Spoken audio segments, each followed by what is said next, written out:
نحمده ونصلي على رسوله الكريم اما بعد فاعوذ بالله السميع العليم من الشيطان الرجيم بسم الله الرحمن الرحيم انما الصدقات للفقراء صدق الله العظيم۔ آج ہم صدقہ فطر کے بارے میں بتائیں گے کہ صدقہ فطر کیا ہے، کیا صدقہ فطر فرض ہے؟ جی بالکل، صدقہ فطر فرض ہے۔ آپ صلی اللہ علیہ وآلہ وسلم نے فرمایا کہ صدقہ فطر ہر مسلمان پر چھوٹا ہے یا بڑا ہے، غلام ہے یا آزاد ہے، حتیٰ کہ جو بچہ عید سے ایک دن پہلے پیدا ہوا ہے اس کے سرپرست کے لیے لازم ہے کہ وہ اس کا بھی صدقہ فطر ادا کرے۔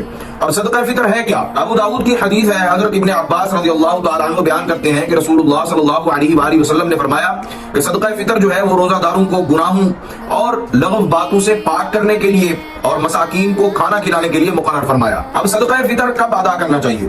صدقہ فطر آخری روزے کے افطار کرنے کے بعد اور عید نماز سے پہلے اسے ادا کر دینا چاہیے۔ صدقہ فطر کی قضا نہیں ہوتی۔ اگر کوئی شخص عید کے بعد صدقہ فطر ادا کرتا ہے تو وہ صدقہ فطر نہیں کہلائے گا، بلکہ صدقہ تو ہے، یعنی اسے ثواب مل جائے گا، مگر وہ صدقہ فطر نہیں کہلائے گا۔ اب صدقہ فطر کن لوگوں کو دینا چاہیے؟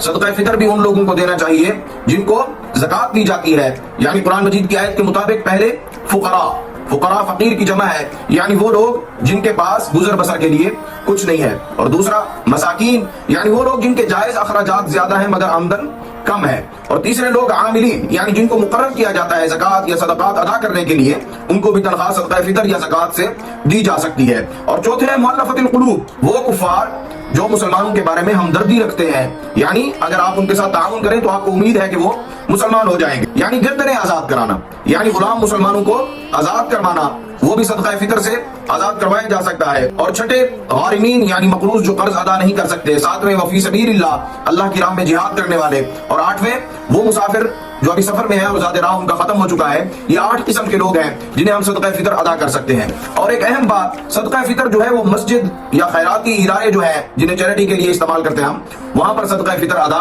نہیں کر سکتے، بلکہ نیک لوگوں کو، نیک فقراء کو تلاش کیا جائے اور انہیں صدقہ فطر ادا کر دیا جائے۔ اگر ہم صدقہ فطر کسی امیر کو دے دیتے ہیں، ہمیں پتہ نہیں چلتا، تو ہمارا صدقہ فطر ادا ہو جاتا ہے، مگر اس شخص کو سوچنا چاہیے جو صدقہ فطر لے رہا ہے کہ وہ صدقہ فطر نہ لے۔ صدقہ فطر ادا کرنے کا مقصد یہی ہے کہ ہم اپنے کمزور فقراء مساکین کو اپنے ساتھ عید کی خوشیوں میں شریک کریں۔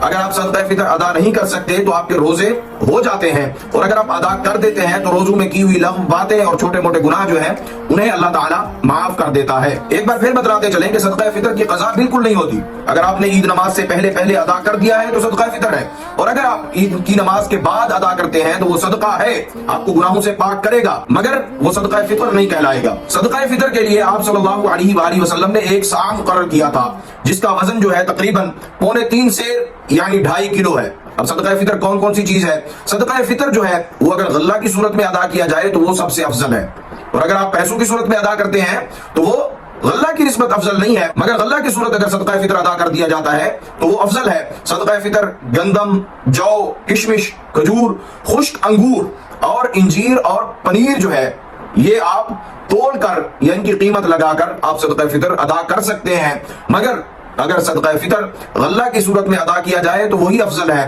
صدقہ فطر عید نماز سے پہلے ادا کیا جائے، کوشش کی جائے کہ صدقہ فطر کے لیے غریب لوگوں کو، نیک لوگوں کو اور وہ لوگ جو مانگتے نہیں ہیں ان کو تلاش کیا جائے، اور تلاش کر کے انہیں صدقہ فطر دیا جائے۔ اللہ عمل کرنے کی توفیق دے، آمین یا رب العالمین۔ السلام علیکم ورحمۃ اللہ وبرکاتہ۔